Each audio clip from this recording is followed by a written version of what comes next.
I know this was uploaded after Halloween, but I recorded this way before and I just forgot to edit it, alright? So, let's just carry on. Vampires. I like them, you like them, we all like them. But that was not the case in the mid to late 2000s. Till the day of November 21st, 2008. Now what was on that day? You'll find out. But let's just say that vampires at the time didn't get a good reputation because of this thing. Not to name any names here. Twilight. There's a bunch of really cool vampires. For example, Dio Brando from JoJo, Slayer from Guilty Gear, Comically Large Mom from Resident Evil 8, and Dimitri from Darkstalkers. Now all of them are really good, but there's one that stands above the rest. Alucard. No, not Alucard from Castlevania, but Alucard from Hell.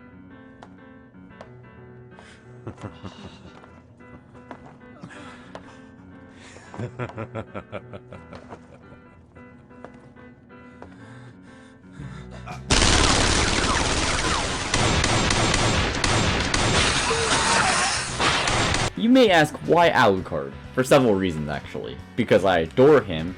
Second, because it's spooky season. Third is that Death Metal made an episode with him. And third, I've been wanting to do one of these videos for like 4 months. So I have plenty of excuses to making a video about him. So before I get into why I like him, let's give a little background. First, I saw the DBX between Dio and Alucard, and I was like, man, who is this Alucard guy? And what anime is he from? Never found it and moved on. Then I saw a video using Alucard's theme, and I was like, man, what is this music? And it turned out to be his theme. Then I was like, okay, now I have to watch it. The rest is history. So, without further ado, let's go for this moonlit walk, shall we?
First thing you may want to say is, wait, he's a vampire? Why yes, he is. Now his design is utterly perfect, and I'll explain why. For one, his outfit is super Victorian Gothic, which is perfect for him.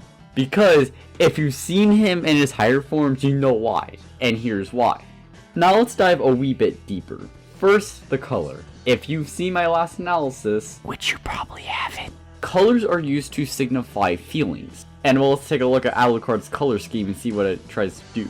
His two big colors are red and black. Red signifies religion, life, war, and anger, which we'll get into later. And black represents power, strength, and authority. Now, from the jump of the series, this guy breathes power. I think you can tell from the clips I've shown, this guy is definitely pretty powerful. On the outside, he might look like a normal looking guy, but once he loses his restraint levels, he turns into a literal Lovecraftian monster, which all of this makes for a straight up perfect design. Now, moving on, most animes fall in this really bad trope of the most powerful character isn't utilized well and always deflate tension. Or the main character will get some random BS power-up, and bonus points if that same power-up doesn't contradict the lore or retcon moments that had said tension. Now, how does Alucard and Hellsing approach this problem? Well, they did it by making him a very power-hungry monster. And this works for a multitude of reasons. Since he's a very battle-hungry character, you want someone to give him a challenge. So in order to restrain himself, he'll use 2 human pistols, which we're gonna get into later. And in this sense, he's very weirdly gullible. For example, in his fight with Luke Valentine, Luke kept on saying that his powers were very, very good. And this made Alucard think that he was actually another vampire like him. I can beat him! Yes, excellent. I haven't had this much fun in ages. What did you say your name was? And very clearly he isn't. Now, you might ask, why is he this powerful? Great question. So, let's talk about his backstory. Now, fun factorino, did you know that Alucard backwards is Dracula? Mind-blowing, I know, right? But, to make a very long story short, he was originally Vlad the Impaler, which he was blinded by his own ambitions, and many of the people that served under him got impaled, which made people think this guy was a cold-blooded monster. So when he was dragged away to his death, he embraced that title, threw his humanity away, and licked some blood off the ground. Now, you may ask, why does he hate vampires so much? Because he hates himself. He hates associating himself with those monsters. He strikes a perfect balance between embracing who he is, while also still retaining some of his humanity. For example, his guns. He could crazy easily just use his powers and kill everything, but he decides to use his guns because they're human. That's also why his main fighting style is letting people rag on him as a sense of self-atonement. That's why when he fights someone like Anderson or Walter, after killing them, he gives very sorrowful respect to them, with him going as far to say amen to Anderson while he dies. Before you sleep.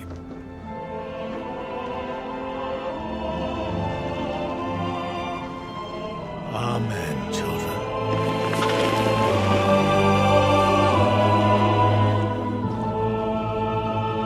Amen. And unlike monsters, if they fail to meet his expectations, they will get verbally and physically lampooned. Like, let's go back again to the Valentine example. So, I see you for what you really are.